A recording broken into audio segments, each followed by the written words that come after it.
기도하시겠습니다. 하나님 감사합니다. 신년 새벽 기도회를 열어주시고 우리를 깨워주시사 가장 첫 시간 주님 앞에 나와 기도와 찬송과 말씀 묵상으로 사람과 만나기 전에 먼저 하나님과 만나는 이 기쁨을 허락해 주신 것을 감사드립니다.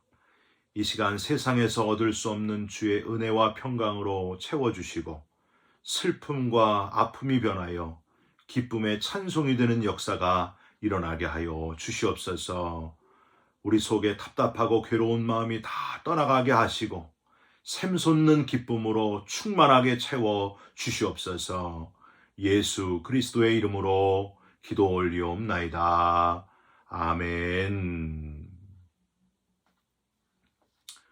오늘은 마가복음 2장 13절부터 22절까지의 말씀입니다. 예수께서 다시 바닷가에 나가심에 큰 무리가 나왔거늘 예수께서 그들을 가르치시니라. 또 지나가시다가 알페오의 아들 레위가 세관에 앉아 있는 것을 보시고 그에게 이르시되 나를 따르라 하시니 일어나 따르니라. 그의 집에 앉아 잡수실 때에 많은 세리와 죄인들이 예수와 그의 제자들과 함께 앉았으니 이는 그러한 사람들이 많이 있어서 예수를 따름이러라. 바리새인의 서기관들이 예수께서 죄인 및 세리들과 함께 잡수시는 것을 보고 그의 제자들에게 이르되 어찌하여 세리 및 죄인들과 함께 먹는가? 예수께서 들으시고 그들에게 이르시되 건강한 자에게는 의사가 쓸데없고 병든 자에게라야 쓸데있느니라. 나는 의인을 부르러 온 것이 아니요 죄인을 부르러 왔노라 하시니라. 요한의 제자들과 바리새인들이 금식하고 있는지라 사람들이 예수께 와서 말하되 요한의 제자들과 바리새인의 제자들은 금식하는데 어찌하여 당신의 제자들은 금식하지 아니하나이까? 예수께서 그들에게 이르시되 혼인집 손님들이 신랑과 함께 있을 때에 금식할 수 있느냐? 신랑과 함께 있을 동안에는 금식할 수 없느니라. 그러나 신랑을 빼앗길 날이 이르리니 그날에는 금식할 것이니라. 생배 조각을 낡은 옷에 붙이는 자가 없나니 만일 그렇게 하면 기운 새 것이 낡은 그것을 당기어 헤어짐이 더하게 되느니라. 새 포도주를 낡은 가죽 부대에 넣는 자가 없나니 만일 그렇게 하면 새 포도주가 부대를 터뜨려 포도주와 부대를 버리게 되리라. 오직 새 포도주는 새 부대에 넣느니라 하시니라. 아멘. 오늘은 마가복음 2장 13절부터 22절까지의 말씀으로 무릎을 계단으로 오르면 아프기만 하다. 무릎을 계단으로 오르면 아프기만 하다라는 제목의 말씀을 함께 나누고 기도하는 시간을 갖겠습니다. 여러분 이탈리아 로마에 가면 라테란 성당에 빌라도의 28계단을 여러분 만나보실 수 있습니다. 빌라도 앞에서 예수님이 오르신 계단이 28계단이다. 이렇게 알려져 있어서 많은 관광객들이 거기 와서 주기도문을 외우면서 한 계단 한 계단 올라가는 경험을 하고 있습니다. 중세 카톨릭 교회는 이렇게 계단을 오르면서 고행을 하면 죄가 사해진다.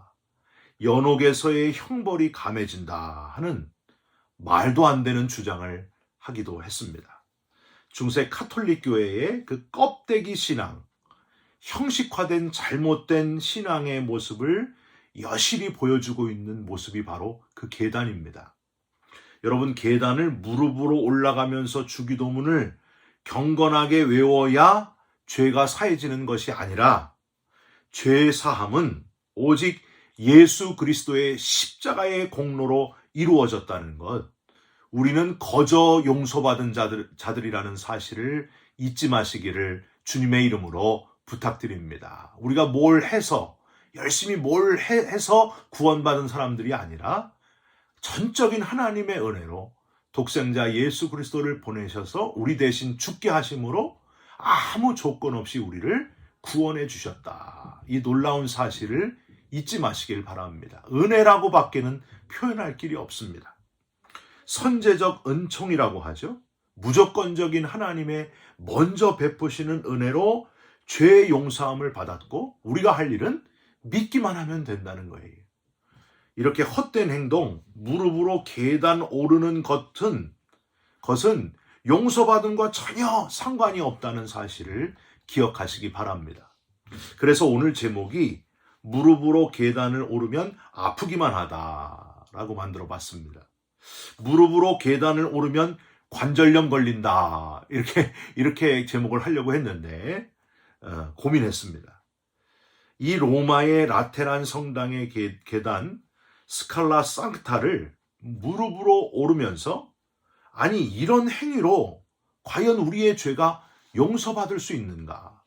형벌이 사해질 수 있단 말인가? 이걸 하면 사해지는가? 아주 심각하게 고민했던 사람이 있는데 바로 종교개혁의 불씨를 당긴 마틴 루터가 그랬습니다. 루터는 이 28개의 빌라도 계단을 오르다가 이것이 죄사함 구원과 도대체 무슨 상관이란 말인가? 몹시 실망하고 부푼 기대를 안고 로마를 찾아왔지만 실망과 환멸만 안고 로마를 떠나게 됩니다. 그리고 마음으로 이렇게 다짐을 해요. 로마여 안녕. 거룩한 삶을 살기를 원하는 자들은 모두 로마를 떠날지어다. 로마에서는 모든 것이 허용되지만 정직한 사람이 되는 것은 허용되지 않는다. 이런 마음을 먹었다고 합니다.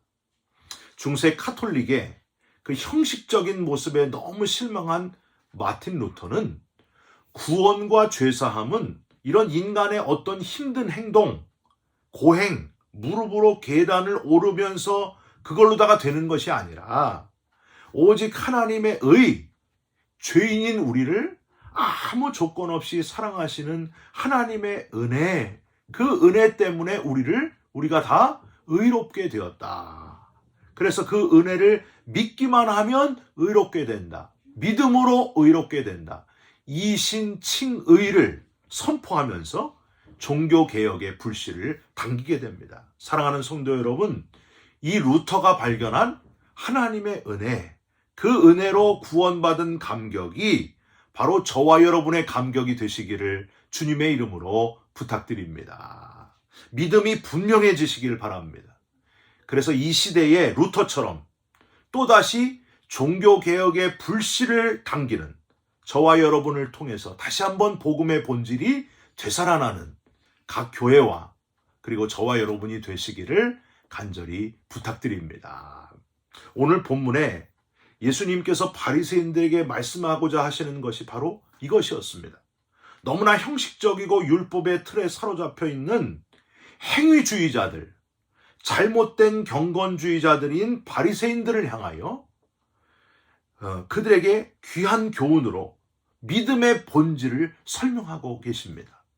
여러분, 바리새인들은 사실 우리 머릿속에 잘못 인식되어 있는 경우가 많습니다. 이 바리새인들이야말로 사실은 가장 경건하고도 경건한 사람들이었어요. 이들은 이스라엘이 이방 문화, 헬레니즘 문화로 변질되어 가는 것을 우려하면서 이스라엘 고유 문화와 신앙을 잃을 것을 염려하고 오경, 토라 또는 율법이라고 하죠. 이 율법의 가르침을 문자적으로 준수하는 데 철저했다는 거예요. 비록 영적인 존재와 부활을 믿지 않는 사두개인들과는 대립하였지만은 이스라엘 전통상 가장 경건했던 사람들, 가장 거룩하게 살고자 했던 사람들이 바로 이 바리새인들이었습니다. 그런데 이들이 메시아 예수 그리스도께서 오셔서 자신들이 수없는 세월 동안 수십 년 동안 고수해온 그 율법과 부딪히는 전혀 다른 선포를 하게 되니까 얼마나 당황스러웠겠습니까? 여러분, 우리도요, 자신도 모르게 바리새인처럼 될 때가 있다는 사실을 여러분 알고 계십니까? 내가 몇 년을 교회를 다녔는데, 내가 몇십 년을 신앙생활을 했는데, 그러면서 자기도 모르게 바리새인이 돼요. 저도 가끔 이야기하고 창피할 때가 많은데 이런 얘기를 해요. 제가 믿음의 4대째입니다. 저희 증조 외할머니, 그리고 외할머니, 그리고 어머니, 저에게서 이제 감리교 목회자가 처음 나오게 되는데 당대에 믿은 사람들, 그 사람들보다 못할 때가 있어요. 4대째 모태신앙이라고 하지만은 처음 믿은 사람보다 못할 때가 많아요. 너무나 차가워질 때도 있고요. 그럴 또 이 중요하지 않은 것을 주장하고 자랑스러워하는 교만한 모습을 발견할 때마다 얼마나 부끄러운지 모릅니다. 저희 집사람이 첫 신앙이고요. 저는 4대째 내려오는 이제 모태신앙인데 가끔 보면은 모태신앙이 더 문제가 있어요. 기도도 못해, 전도도 못해, 말씀도 못해. 못하는 게 왜 이렇게 많은지. 그래서 모태신앙인가 봐요. 오히려 처음 믿는 분들이 더 뜨겁고 더 하나님 앞에서 아주 올바로 신앙생활하는 경우가 많습니다. 그래서 부끄러워요. 사랑하는 성도 여러분, 오늘 본문에서 어찌하여 라고 하면서 문제를 제기하는 이 바리새인들의 물음 속에서 우리 자신의 너무나 형식화되고 잘못된 경건의 모습, 무릎으로 계단 오르는 것 같은 그런 모습을 발견하시면서 과감하게 그 껍데기를 벗으시는 저와 여러분들이 됐으면 좋겠습니다. 오늘 본문에 반복적으로 나오는 어찌하여 라는 단어를 한번 찾아보시면서 교훈을 찾으시기 바랍니다. 첫 번째, 가장 먼저 나오는 어찌하여 어디 나와요? 16절에 나옵니다. 16절. 바리새인의 서기관들이 예수께서 죄인 및 세리들과 함께 잡수시는 것을 보고 직접 예수께 당당히 묻지도 않고 제자들에게 반론을 제기합니다. 어찌하여 세리 및 죄인들과 함께 먹는가? 여러분, 바울은 고린도후서 6장 14절에 믿지 않는 자들하고 함께 멍에를 매지 말라 그렇게 했잖아요. 사실은요, 이 바리새인들의 주장이 잘 생각해 보세요. 그렇게 잘못된 말이 아니에요. 어찌하여 저 매국노 같은 세리들과 앞에 마지막 예수님의 제자로 택해진 14절의 세리인 레위, 즉 마태를 비롯한 이 세리들과 죄인들하고 어떻게 한자리에 앉아가지고 어울리면서 식사를 할 수 있는가? 저들은 더러운 자들 아닌가? 하면서 문제 제기를 하는 거예요. 우리는 거룩하게 살아야지 어떻게 더러운 자들과 저렇게 밥을 먹을 수 있느냐? 그 의미예요. 여러분, 우리 자녀들이요? 믿음이 없는 친구들하고 어울려야 합니까? 아니면 어울리지 말아야 돼요? 여러분, 어떻게 해야 돼요? 또 다른 경우도 있어요. 혹시 믿음이 없는 여자친구나 믿음이 없는 남자친구를 이제 사귀겠다고 데려왔을 때 직장 생활도 잘하고 뭐 흠이 하나도 없는데 딱 흠 하나는 믿음이 없는 거예요.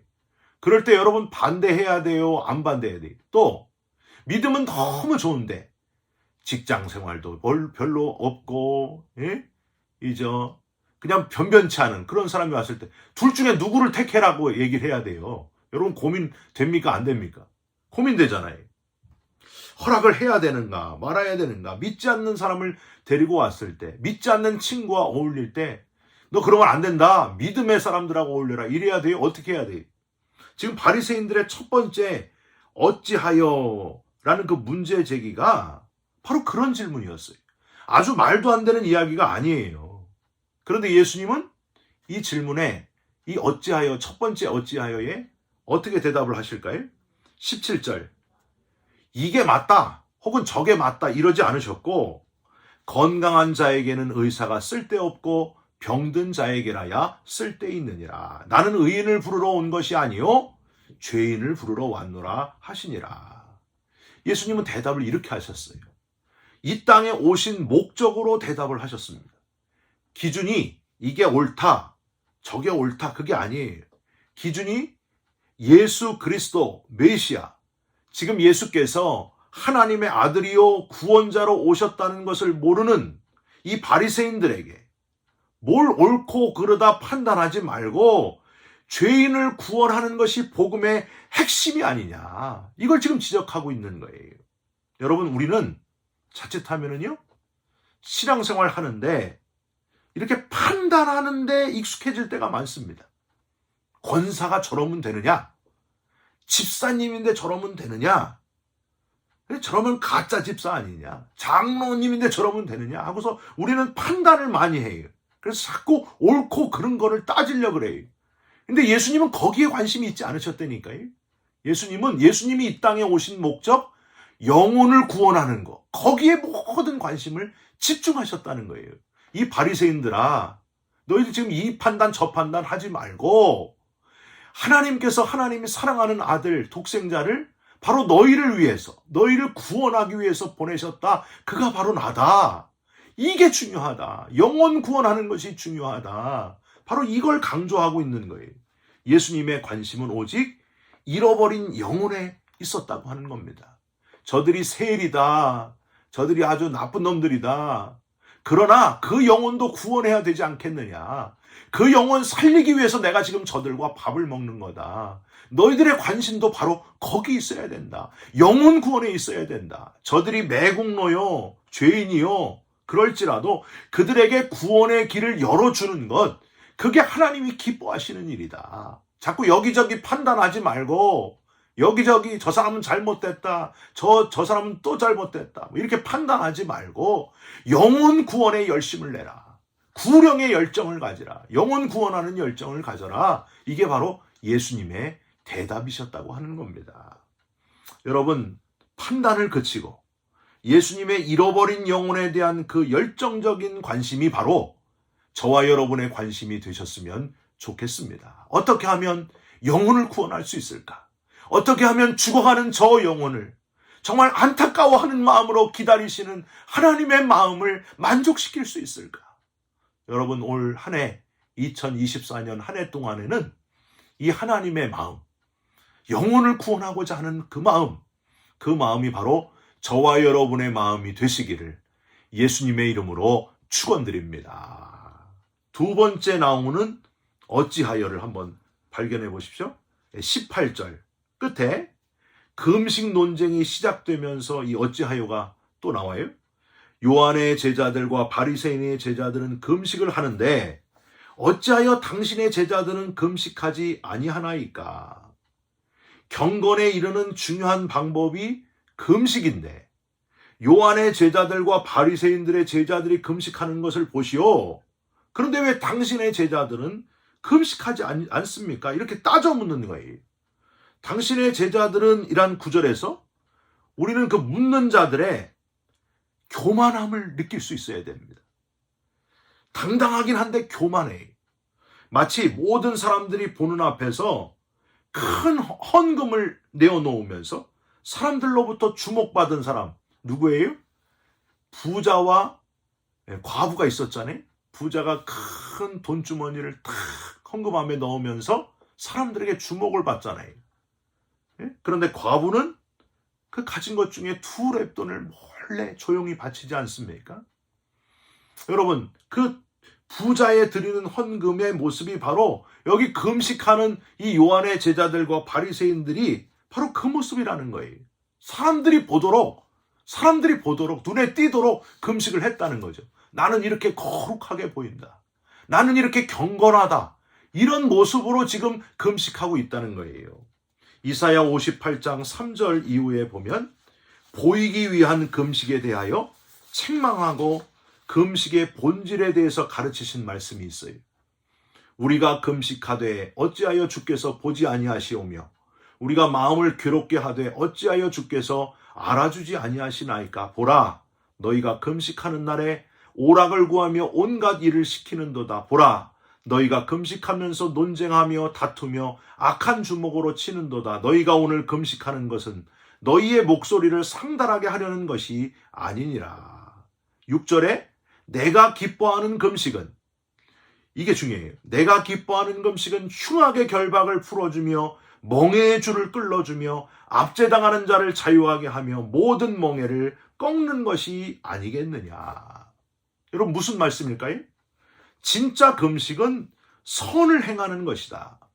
내가 금식하는 것이 중요한 것이 아니라, 기준이 내가 아니라 하나님이 돼야 된다. 하나님이 기뻐하시는 금식을 해야 된다. 하나님이 기뻐하시는 행동이 따라 나와야 된다. 그러니까 겉으로 나는 금식한다, 나는 경건하다, 이게 중요한 게 아니고 금식하면서 하나님이 기뻐하시도록 어려운 자를 돕고 압제당하는 자를 자유하게 하고 흉악의 결박을 풀어주고 모든 멍에를 다 풀어주는 일, 억눌린 자를 풀어주는 일, 사람들에게 선을 행하는 일, 자유하게 하는 일, 이게 따라오지 아니하면 금식이 소용이 없다는 거예요. 눈에 보이는 금식, 교만한 모습으로 거룩하게 보이려고 하는 그 열심 속에 교만이 숨겨져 있다는 거예요. 진짜 금식을 너희가 알아야 된다. 여러분, 오늘 본문에 예수님의 메시지를 한번 들어보세요. 앞에 17절에 의사와 병든 자 비유처럼 19절 역시 비유로 말씀을 하세요. 이 금식, 우리는 금식하는데 당신의 제자들 왜 금식 안 합니까? 이런 자들을 향하여 비유를 얘기하세요. 혼집 손님들이 신랑과 함께 있을 때에 금식할 수 있느냐? 신랑과 함께 있을 동안에는 금식할 수 없느니라. 역시 주인공이 메시아 되는 예수님이십니다. 나와 함께 있는 것 자체가 중요하다. 20절, 신랑을 빼앗길 날이 이르리니 그날에는 금식할 것이니라. 곧 내가 십자가를 지고 구원을 완성할 때가 곧 올 것인데 그날에는 금식을 하라. 이렇게 지금 예수님이 말씀하고 있습니다. 남에게 보이기 위한 금식, 신앙의 껍데기를 철저하게 벗어버리고 주인공 되시는 예수 그리스도를 기준으로 때에 맞는 적절한 신앙의 결단을 해야 된다. 지금 예수님이 그 말씀을 하고 계시는 거예요. 사람들에게 보이기 위한 금식하지 말고 때에 맞는 금식, 그런 금식을 하라. 21절과 22절에 새 포도주는 새 부대에 넣어야 한다는 말씀은요, 낡은 가죽 부대, 즉 옛 율법을 이제는 붙들지 말고 예수님이 오셨으니, 하나님의 아들이 오셨으니 새로운 복음, 진짜 복음, 율법의 완성, 율법의 핵심, 그 복음, 이제 우리를 사랑하여 독생자를 보내서 구원의 길을 활짝 열어주시는 하나님의 새로운 복음, 구원의 놀라운 소식, 새 포도주를 새로운 큰 구원의 기쁨으로 충만케 하라. 그 뜻을 지금 예수님이 말씀하십니다. 계단을 무릎으로 올라갈 필요가 없다. 성막의 휘장이 위에서부터 아래로 찢어졌으니 하나님께서 옛 것을 찢으시고 새로운 길, 직접 하나님께 나아갈 수 있는 길을 여셨으니 이 새로운 복음 앞에 아멘 하면서 받아들이기만 하면 된다. 누구든지 직접 하나님 앞으로 나아가면 된다. 예수 그리스도를 믿고 믿음을 가지고 하나님 앞에 담대히 나아가면 하나님이 기쁘게 받아주신다. 여러분, 이게 주님의 말씀입니다.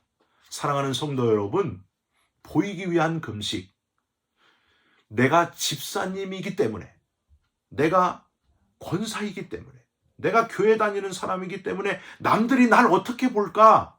남들이 보는 시선 때문에 거기에 맞추느라고 신앙생활 하지 말라는 거예요.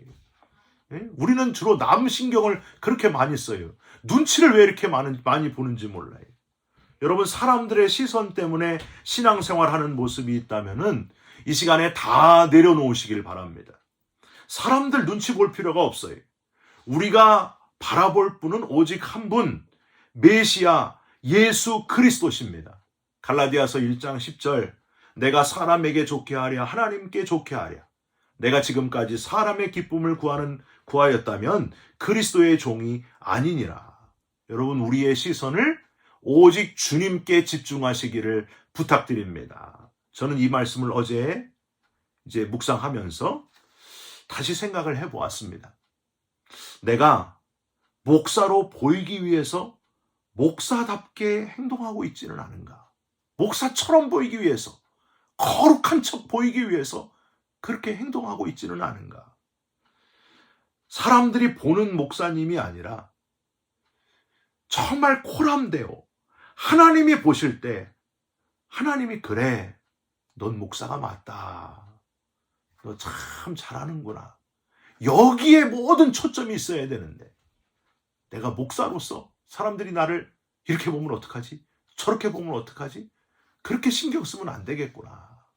사람에게 좋게 하려고 목회해서는 안 되겠구나. 하나님을 기쁘시게 해야 되겠구나. 하나님, 내가 하나님 마음에 맞는 목회자가 되게 하여 주옵소서. 여러분, 그렇게 기도할 수 있는 시간을 어제 가졌습니다. 저와 여러분도 사람 보지 마시길 바랍니다. 목사님 보기에 잘하는 것처럼 보이려고도 하지 마세요. 내가 권사님이라서, 집사님이라서, 장로님이라서 사람들이 날 어떻게 볼까? 그런 거 고민하지 말고 하나님이 보실 때 나는 정말 장로님다운 장로님인가? 하나님이 보실 때 나는 정말 권사님다운 권사님인가? 집사님다운 집사님인가? 하나님이 나를 어떻게 보실까? 코람데오. 거기에 모든 초점을 맞추시기를 주님의 이름으로 부탁드립니다. 우리가 하나님의 심판대 앞에 서게 될 때에 넌 참 착하고 충성된 종아, 내가 작은 일에 충성하였으니 이제 내가 준비한 영원한 상급을 받고 주인의 즐거움에 참여하라 하고 하나님이 인정하시는 아주 귀한 종들로 사명 감당하면서 살아가시기를 주님의 이름으로 부탁드립니다. 여러분, 저와 여러분이 그동안에 어떻게 신앙생활을 해왔는지를 한번 돌아보시기 바랍니다. 잃어버린 영혼 구원하는 일에 초점을 맞춰야 되는데 딴 거 하느라고, 딴 논쟁하느라고 너무 시간을 낭비하지 않았는가? 영혼 구원을 위해 택하는 결정이 제일 옳은 결정이라고 하는 거예요. 그게 하나님이 기뻐하시는 선택이라고 하는 겁니다. 남에게 보이기 위하여 금식하는, 보이기 위한 그런 그리스도인으로 살아왔다면 이제는 다 내려놓으시고 하나님이 나를 어떻게 보실까? 거기에만 관심을 집중하시면서 살아가는 저와 여러분들이 되시기를 예수님의 이름으로 축원드립니다. 기도하겠습니다. 하나님, 우리도 바리새인과 그렇게 크게 다르지 않습니다. 껍데기하고 형식적인 모습, 그런 모습이 너무 많습니다. 가면이 너무 많습니다. 하나님, 다 벗어버리게 하여 주시옵소서. 하나님 보시기에, 사람이 보기에가 아니고 하나님 보시기에 참 그리스도인으로 그렇게 살아가기를 원합니다. 영혼 구원에 집중하면서 살아있는 그리스도인으로 살아가는 우리 모두가 되게 하여 주시옵소서. 오늘도 하루를 살아갈 때에 하나님께 집중하면서 영혼 구원하면서 하나님께 영광을 돌리는 복된 그리스도인의 삶이 되게 하여 주시옵소서. 예수 그리스도의 이름으로 기도 올리옵나이다. 아멘. 하늘에 계신 우리 아버지여, 이름이 거룩히 여김을 받으시오며 나라가 임하시오며 뜻이 하늘에서 이루어진 것 같이 땅에서도 이루어지이다. 오늘 우리에게 일용할 양식을 주시옵고 우리가 우리에게 죄진 자를 사하여 준 것 같이 우리 죄를 사하여 주시옵고 우리를 시험에 들게 하지 마시옵고 다만 악에서 구하시옵소서. 나라와 권세와 영광이 아버지께 영원히 있사옵나이다. 아멘. 사랑하는 성도 여러분, 오늘도 영혼 구원에 집중하시면서 하나님이 나를 어떻게 보실까? 거기에만 신경 쓰시고 살아가는 저와 여러분 되셨으면 좋겠습니다. 여러분 사랑합니다. 축복합니다. 감사합니다.